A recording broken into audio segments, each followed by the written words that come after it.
आज के वीडियो के माध्यम से बात करेंगे Madhya Pradesh college UG PG second year third year का एडमिशन कैसे होगा। ई प्रवेश के माध्यम से यूजी और पीजी की जो प्रमोशन फीस है उसे हमें कैसे भरना है। बीए बीकॉम बीएससी बीएलएलबी हो गया, MA MCom MSc LLB LLM PLIB जैसे कोर्सेज हो गए, तो इनकी जो एडमिशन फीस है सेकंड ईयर की थर्ड ईयर की प्रमोशन फीस कैसे भरी जाएगी, कॉलेज में एडमिशन के सभी नियम इस वीडियो के माध्यम से मैं आपको बताने वाला हूँ। फीस कितनी लगेगी सारी चीज़ें इस वीडियो के माध्यम से देखेंगे।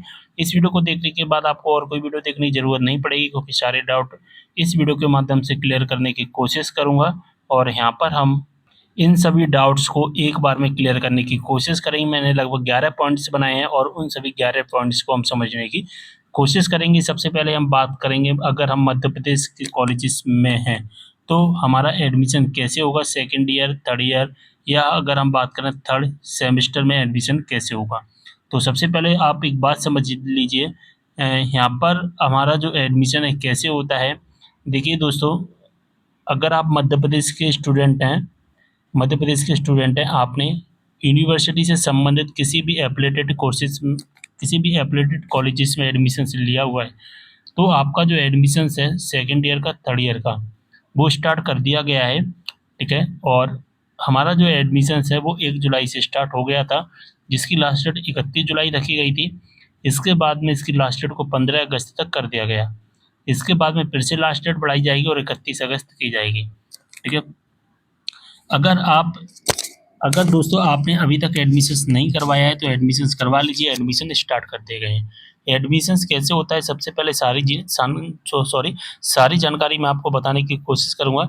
मध्य प्रदेश के सेकंड ईयर या थर्ड ईयर की बात करें, जैसे कि फर्स्ट ईयर पास करके सेकंड ईयर में आए, सेकंड ईयर पास करके थर्ड ईयर में आए और थर्ड ईयर पास करके फोर्थ ईयर में आए। ठीक है, थर्ड सेमेस्टर की हम बात करें, अगर आप सेकंड सेमेस्टर पास करके थर्ड सेमेस्टर में आए हो और आप दोस्तों फोर्थ सेमेस्टर पास करके फिफ्थ सेमेस्टर में आए हुए तो भी आपका एडमिशन्स होगा। ठीक है, अब एडमिशन कैसे होता है मैं बताऊं। मध्य प्रदेश में जो एडमिशन्स होता है वो ई प्रवेश वेबसाइट के माध्यम से होता है। ई प्रवेश एक वेबसाइट है, इसका डायरेक्ट लिंक डिस्क्रिप्शन बॉक्स में मिल जाएगा। इस वेबसाइट के माध्यम से ही आपका एडमिशन होगा सेकेंड ईयर थर्ड ईयर में। ठीक है, और एडमिशन होने से पहले आपको कुछ चीज़ें वो समझनी पड़ेंगी। सबसे पहले आपका जो फॉर्म है ना वो तभी भरा जाएगा जब आपका कॉलेज से अप्रूव हो जाएगा। अप्रूव नहीं होगा तब तक आप फीस नहीं भर पाएंगे। यानी कि जब आप अपना आईडी और पासवर्ड डालोगे, यानी कि आईडी पासवर्ड क्या होता है, अपनी यूनिवर्सिटी का नाम, एनरोलमेंट नंबर और अपना मोबाइल नंबर डालोगे ना, तो आपका फॉर्म ओपन नहीं होगा। बोलेगा कि सबसे पहले अप्रूव करवाओ। तो अगर आपने अप्रूव नहीं करवाया है तो कॉलेज में जाकर अप्रूव करवा लीजिए। एडमिशन कहाँ से होगा, ई प्रवेश वेबसाइट के माध्यम से होगा। ये बात आपको समझ में आ गई। लेकिन एडमिशन तभी होगा जब आपका फॉर्म है जो कि अप्रूव हो जाएगा। ठीक है, फीस कितनी लगेगी, फीस के बारे में भी समझ लेते हैं। ठीक है, तो आप प्रमोशन कहिए या एडमिशन कहिए, बात एक ही है। ठीक है, या तो आप प्रमोशन कह सकते हैं, एडमिशन कह सकते हैं, बात एक ही। इस बात का आपको ध्यान रखना है। ठीक है, फीस कितनी लगेगी, जैसे कि आपके कॉलेज की फीस, किसी भी कॉलेज की फीस मान के चलिए हम 5,000 रुपये मान लेते हैं। ठीक है, अभी वर्तमान में हमने मान ली कि हमारे कॉलेज की फीस फीस है जो कि 5,000 रुपये है। तो 5,000 रुपये में से अभी हमारा जो फर्स्ट इंस्टॉलमेंट बनेगा, एक सेकंड इंस्टॉलमेंट बनेगा। तो जो हमारा जो फर्स्ट इंस्टॉलमेंट है वो कितना बनेगा, 500 रुपये प्लस 23 रुपये का पोर्टल चार्ज। तो पोर्टल चार्ज तो काउंट होता नहीं है, हमारी जो फीस जमा होगी अभी 500 रुपये। तो 5,000 में से हम 500 रुपये जमा कर देंगे, बचेंगे कितने, 4500 रुपये बचेंगे। और ये 4500 रुपये कब जमा होंगे, ये बाद में जमा होंगे, यानी कि एज अ सेकंड इंस्टॉलमेंट जमा होंगे, बाद में कॉलेज में ही डायरेक्ट जमा होंगे। तो अभी हमारी जो फीस जमा हो रही है वो फर्स्ट इंस्टॉलमेंट 500 रुपये, 23.76 रुपये पोर्टल चार्ज लगेगा, वो काउंट नहीं होता है। ठीक है, वो एज अ सर्विस चार्ज हो जाता है हमारा। तो 500 रुपये हमारी जमा हो जाएगी, बाकी की शेष फीस आपकी कॉलेज में जमा होगी। तो अभी आपको कितनी फीस जमा करनी है, 500 रुपये। मान के चलिए किसी कॉलेज की फीस 1500 है, जिसमें से हम 500 जमा कर देंगे, बचेंगे 1,000 रुपये। तो 1,000 रुपये कब जमा होंगे, वो आपके कॉलेज में जमा होंगे as a second installment. Admission के लिए डॉक्यूमेंट कौन कौन से लगेंगे, तो एडमिशन के लिए डॉक्यूमेंट आपको कोई भी नहीं लगेंगे। सबसे पहले तो कॉलेज में जाकर अप्रूव करवा लेना। ठीक है, अप्रूव होने के बाद में आपको ई प्रवेश वेबसाइट पर आना है, second third year promotion fees वाला ऑप्शन सेलेक्ट करना है, वहाँ पर अपनी यूनिवर्सिटी सेलेक्ट करनी होगी। यूनिवर्सिटी के बाद अपना मोबाइल नंबर डालना है। मोबाइल नंबर कौन सा डालना है, जो आपका कॉलेज में एडमिशन के टाइम पर दिया गया था, और साथ ही वो मोबाइल नंबर डालना है जो मोबाइल नंबर आपके एग्ज़ाम फॉर्म वगैरह कॉलेज में एनरोलमेंट फॉर्म में सभी जगह वो नंबर लिंक होना चाहिए, ठीक है। तो इसके बाद में एनरोलमेंट नंबर डलेगा, मैं आपको आगे बताऊंगा अभी कि कैसे हमें फीस भरना है, ठीक है। तो अभी चीज़ें समझते जाइए। हमें वर्तमान में 3 चीज़ों की ज़रूरत पड़ेगी: यूनिवर्सिटी का नाम, मोबाइल नंबर और एनरोलमेंट नंबर, ठीक है। इसके बाद में प्रमोशन फीस का क्या मतलब, अब आप बोलोगे कि सर ये तो एडमिशन्स होता है, ये तो एडमिशन्स हो रहे हैं तो प्रमोशन फीस क्यों बोला जा रहा है। तो दोस्तों 2019 से प्रमोशन वर्ड यूज किया जा रहा है, क्योंकि लॉकडाउन के समय से इस वर्ड को यूज किया जा रहा है। तो प्रमोशन फीस का मतलब अगले वर्ष या सेमेस्टर में जाने यानी कि प्रमोट करने के लिए जो फीस विश्वविद्यालय या कॉलेज को देनी होती है उसे प्रमोशन फीस कहते हैं, ठीक है। इसके बाद में सेकंड, थर्ड ईयर और थर्ड सेमेस्टर के एडमिशन्स कब तक होंगे, तो इसके जो एडमिशन चलेंगे, मैंने अभी आपको पहले ही बताया कि 1 जुलाई से एडमिशन स्टार्ट थे, 31 जुलाई लास्ट डेट रखी गई थी। इसके बाद में 15 दिन के लिए फिर से इसकी लास्ट डेट बढ़ा दी गई है, 15 अगस्त कर दी गई है। फिर से 15 दिन बढ़ाया जाएगा और 31 अगस्त लास्ट डेट की जाएगी, ठीक है। इसके बाद में फिर से 15 दिन बढ़ाया जाएगा और कितनी लास्ट डेट की जाएगी, फिर कर दी जाएगी 15 सितंबर, फिर 15 दिन बढ़ाया जाएगा, फिर 30 सितंबर, यानी कि हर 15-15 दिन में इसकी लास्ट डेट बढ़ती है। और इसकी जो एडमिशन फीस है वो सबमिट होती है लास्ट अक्टूबर तक। अब आप बोलोगे कि सर आप इतना कॉन्फिडेंस के साथ कैसे कह सकते हैं, तो दोस्तों 2023 में भी इस तरह से डेट बढ़ी थी, 2024 में भी इस तरह से डेट बढ़ी थी, और 2025 में भी इस तरह से डेट बढ़ी थी, इसलिए मैं आपको इतनी इन्फॉर्मेशन दे पा रहा हूँ, ठीक है। अब प्राइवेट स्टूडेंट का भी सेकंड ईयर, थर्ड ईयर और थर्ड सेमेस्टर में एडमिशन होगा, तो ये प्राइवेट स्टूडेंट का नहीं है, केवल रेगुलर स्टूडेंट के ही एडमिशन्स हो रहे हैं, ठीक है। प्राइवेट स्टूडेंट का एडमिशन्स नहीं होता है, इस बात का ध्यान रखना। प्राइवेट स्टूडेंट, अगर आप एज अ प्राइवेट स्टूडेंट हैं तो आपको केवल और केवल एग्ज़ाम फॉर्म ही भरना है, ठीक है। आपको और कोई फॉर्म नहीं भरना, आपको ना तो प्रमोशन फीस का फॉर्म भरना और ना ही कुछ कोई भी फॉर्म भरना है। ये तो कॉलेज की फीस जमा हो रही है, कॉलेज की एक्टिविटी में पार्टिसिपेट करने वाली फीस सबमिट हो रही है। आप कोई कॉलेज की एक्टिविटी में पार्टिसिपेट थोड़ी ना करोगे, आप तो डायरेक्ट एग्जाम देने जाओगे, तो आपकी एग्जाम फॉर्म फीस ली जाएगी, इसलिए प्राइवेट स्टूडेंट के लिए नहीं है। अब दोस्तों स्टूडेंट के कमेंट सबसे ज़्यादा आते हैं कि प्रीवियस ईयर का रिजल्ट नहीं आया है तो क्या हम नेक्स्ट ईयर में एडमिशन्स ले सकते हैं। बिल्कुल ले सकते हैं।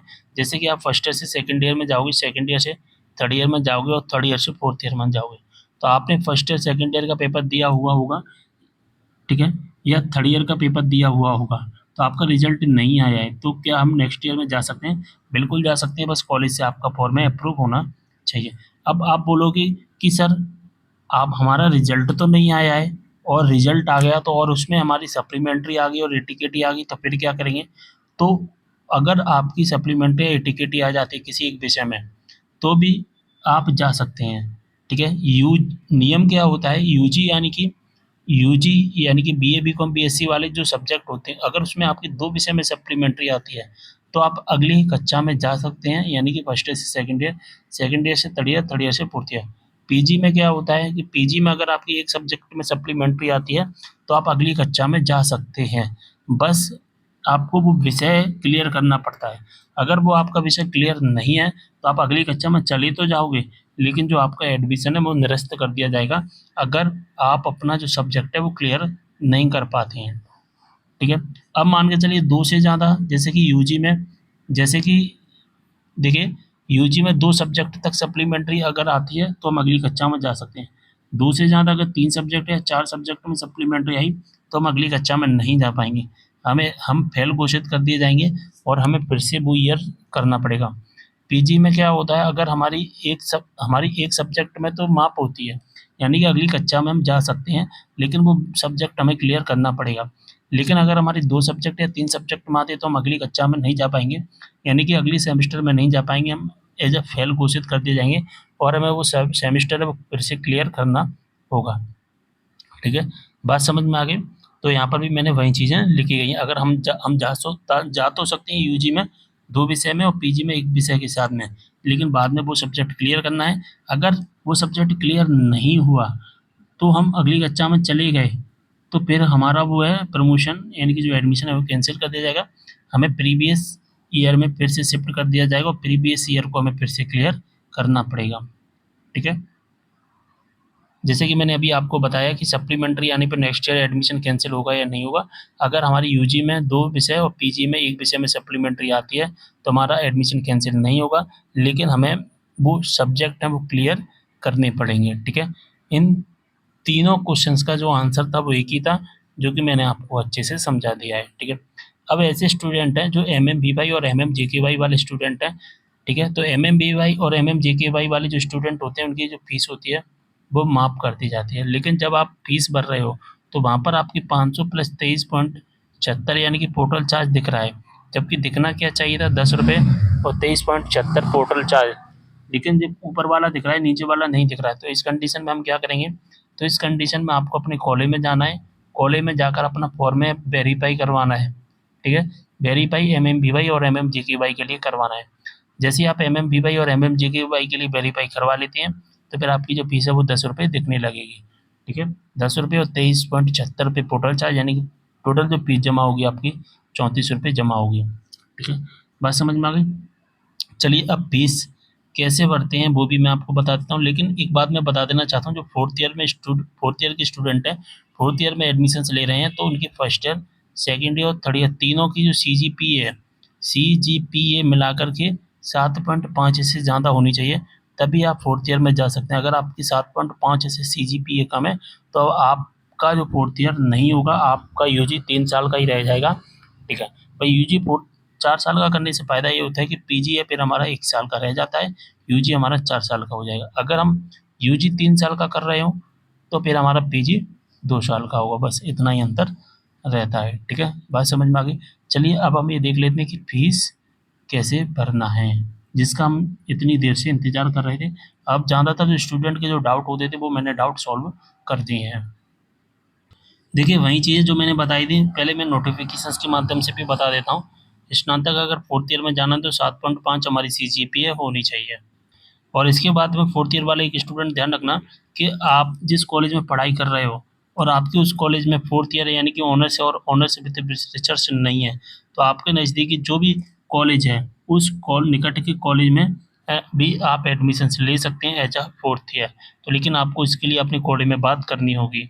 ऐसे ही सप्लीमेंट्री वाले स्टूडेंट का भी नोटिफिकेशन मैं बता देता हूँ कि वार्षिक प्रणाली यानी कि UG first year, second year और थर्ड ईयर में अगर आपकी एक विषय में पूरक प्राप्त विद्यार्थी हैं तो आप जो कि अगली कक्षा में जा सकते हैं, ठीक है। बात समझ में आ गई आपको, यानी कि आप अगली कक्षा में जा सकते हैं। और सेमेस्टर प्रणाली में भी आपकी अगर एटीकेटी आती है तो भी आप जो कि अगली कक्षा में जा सकते हैं। किसी भी सेमेस्टर में 2 से अधिक प्रश्न पत्रों में एटीकेटी की पात्रता नहीं होगी। तो जो चीज़ें मैंने आपको पहले बताई थी वही चीज़ें यहाँ पर लिखी गई हैं। बात समझ में आ गई। अगर आपकी यूजी है तो यूजी में आपकी एक विषय में अगर पूरक यानी कि सप्लीमेंट्री तो आप अगली कक्षा में जा सकते हो। अगर आपका पीजी है तो पीजी में अगर आपके पिछले सेमेस्टर में किसी भी एक सेमेस्टर में 2 विषय में अगर सप्लीमेंट्री है यानी कि एटीकेटी है तो भी आप अगली कक्षा में जा सकते हैं। सॉरी, मैंने जो लास्ट टाइम यानी कि जो अभी स्टार्टिंग में बताया था वो यूजी का 2 सब्जेक्ट बता दिया था और पीजी का मैंने 1 बताया था, उसका उल्टा कर लेना। पीजी पीजी के लिए 2 सब्जेक्ट हैं, यूजी का 1 सब्जेक्ट है, वो गलती से मैंने बता दिया था। ठीक है। तो यूजी में अगर आपकी एक विषय में सप्लीमेंट्री आती है, पीजी में अगर आपकी 2 विषय में सप्लीमेंट्री आती है तो आप अगली कक्षा में जा सकते हैं। फॉर्म सबमिट करने के लिए आपको ई प्रवेश की ऑफिशियल वेबसाइट पर आना है। इसका लिंक डिस्क्रिप्शन बॉक्स में आपको डायरेक्ट मिल जाएगा, आप इस वेबसाइट पर आ जाओगे, ठीक है। जैसा कि यहाँ पर आप देख भी पा रहे हैं कि हमारी जो नवीनीकरण की जो अंतिम तिथि जो 31 जुलाई रखी गई थी इसको आगे बढ़ा दिया गया है। वर्तमान में 15 अगस्त, जैसा कि मैं पहले भी बता चुका हूँ। इसके बाद में फिर 31 अगस्त किया जाएगा, फिर इसके बाद 15 सितंबर किया जाएगा। इस तरह से जो लास्ट डेट आगे बढ़ती रहती है। इसके बाद में यहाँ पर दोस्तों एक लिंक दिखाई देता है second, third, fourth year registration का, यहाँ पर हम क्लिक करेंगे। अब कुछ इस तरह का इंटरफेस हमारे सामने आ जाएगा, ठीक है। यहाँ पर हम क्या करेंगे, सबसे पहले अपनी यूनिवर्सिटी सिलेक्ट करेंगे, ठीक है। जो भी हमारी यूनिवर्सिटी है, जैसा कि देख पा रहे हैं इनमें से आपकी जो भी यूनिवर्सिटी होती है वो आपको सिलेक्ट करनी होगी। इसके बाद में आपको नामांकन नंबर आपको डालना है, ठीक है। नामांकन नंबर आपको पता होगा, आपकी मार्कशीट पर लिखा हुआ वो नामांकन नंबर डाल दिए। इसके बाद यहाँ पर मोबाइल नंबर आपको डाल देना है, ठीक है। ये तीनों चीज़ें फिल करने के बाद में यहाँ पर सर्च का आइकन दिख रहा है, सर्च वाले आइकन पर क्लिक कर देना है। अगर दोस्त तो आप सर्च वाले आइकन पर क्लिक करते हैं 2 स्टेप्स यहाँ पर बनेंगे, यानी कि 2 कंडीशन यहाँ पर देखने के लिए मिल सकती है। पहली कंडीशन होगी कि आपका फॉर्म है जो कि अप्रूव नहीं हुआ, और दूसरी कंडीशन है आपका फॉर्म अप्रूव हो गया है और आपके सामने आपका जो फॉर्म है वो ओपन होने लगेगा। अगर आपका फॉर्म अप्रूव नहीं हुआ है तो मैं आपको पहले ही बता चुका हूँ, यहाँ पर एक लाइन लिख कर आएगी कि आपका फॉर्म अप्रूव नहीं हुआ है तो प्लीज़ कॉन्टैक्ट योर कॉलेज, यानी कि कॉन्टैक्ट करना है हमें कॉलेज से अगर अप्रूव नहीं हुआ है तो। ठीक है, बात समझ में आ गई। चलिए आगे बढ़ते हैं हम। जैसे ही सर्च करते हैं हमारे रजिस्टर्ड मोबाइल नंबर पर OTP आ गया होगा, जैसा कि देख पा रहे हैं। मैंने आपसे पहले ही बोला था कि जो भी हमारा नंबर लिंक होता है वहाँ पर OTP जाता है। इसके बाद OTP डालने के बाद वेरीफाई OTP पर क्लिक कर देना। इसके बाद कुछ नंबरिंग चलेंगी 10 सेकंड की। इस 10 सेकंड की नंबरिंग को चलने देना है। ऑटोमेटिक रिडायरेक्ट कर दिया जाएगा हमारे लॉगिन आईडी पर, और यहाँ पर हमारा जो फॉर्म है वो ओपन हो चुका है। ठीक है, यहाँ पर हमारा जो भी फॉर्म दिखाई दे रहा है इसको चेक कर लेना, जैसे कि ABC ID, mobile number, category हमारी सही आ रही है या नहीं आ रही, फुल नेम और हमारा एनरोलमेंट नंबर वगैरह है। ठीक है, कॉलेज नेम, यानी कि जो भी चीज़ें यहाँ पर दिखाई दे रही हैं वो सही है या नहीं है, यानी कि हमारा जेंडर सही है या नहीं है। जो करंट ईयर वो दिख रहा है वो नहीं सही है, या प्रमोटेड फर्स्ट ईयर से सेकंड ईयर में आ रहे हैं वो सही है या नहीं है। यहाँ पर 2026-27 दिखेगा। और इसके बाद में यहाँ पर मेजर विषय जो दिख रहा है वो सही है, माइनर विषय वो दिख रहा है वो सही है या नहीं है, ये सभी चीज़ें देख लेना। अगर आपको ऐसा लगता है कि यहाँ पर जो भी चीज़ें दिख रही हैं वो गलत हैं तो इसको कॉलेज में जाकर एडिट करवा लेना, उसके बाद ही आपको फीस भरनी है। ठीक है, और यहाँ पर हमारी जो फीस है वो एडमिशन फीस तो 500, और पोर्टल चार्ज मैंने आपको बताया 23.75, 523.75 रुपये लगेंगे।